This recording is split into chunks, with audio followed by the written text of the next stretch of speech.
I want you to think about the last time you avoided something you actually wanted. A conversation you didn't have, a risk you didn't take, a room you didn't walk into. And if you're honest with yourself, the reason probably wasn't logic. It wasn't a calculated decision. It was something older than that. Something likely even automatic. That was the 14-year-old. Here's what happens between the ages of roughly 11 and 16. Your brain is in one of its most intense developmental windows, a period of massive reconstructing, where your identity is being formed in real time. Who you are, what you're worth, how the world responds to you. Your brain is taking notes on all of it.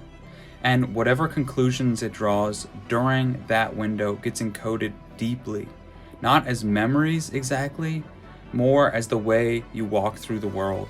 If you got laughed at when you spoke up, your brain logged, speaking up is dangerous. If you got attention for being funny but ignored when you were serious, your brain logged, never be too serious. If you tried hard at something and still failed, your brain logged, trying hard in public is embarrassing, don't do it. These weren't conscious decisions, they were adaptations, survival strategies for navigating adolescence. And they worked at 14. The problem is your brain never got the memo that the environment has changed since then.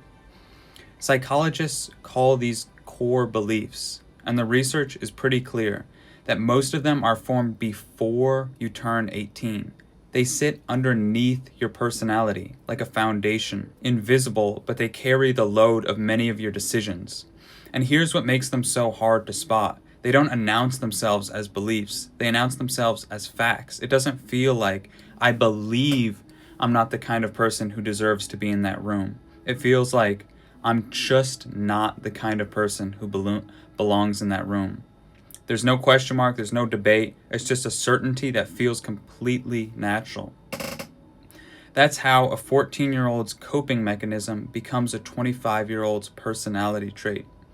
Think about the people you know who are inexplicably bad at receiving compliments, who deflect every time someone praises them.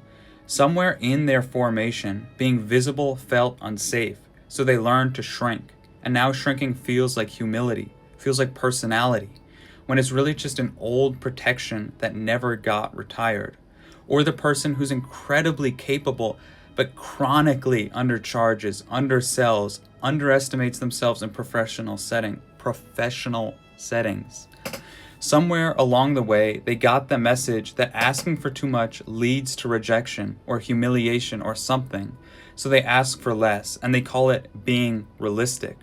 These aren't character flaws. They're just your outdated way of thinking in a new environment. So, what do you actually do? The first step is the most uncomfortable. You have to get curious about your patterns instead of just living inside of them.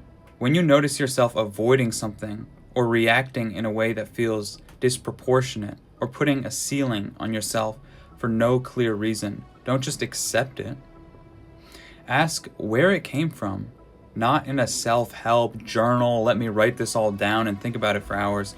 Just actually trace it back. Because most of the time, if you pull the thread, you end up somewhere between the ages 11 and 17. The second step is understanding that awareness alone doesn't change your actions. You can know exactly where a fear came from, and you still feel it. What rewrites it is action. Doing the thing the 14-year-old decided was too dangerous, and surviving it repeatedly. That's how you give your brain new data. That's how the old conclusion gets rewritten. The 14-year-old made those decisions with the information they had in an environment they couldn't control. But you're not in that environment anymore. The question worth sitting with isn't, who am I? It's, who decided that and how old were they? The end.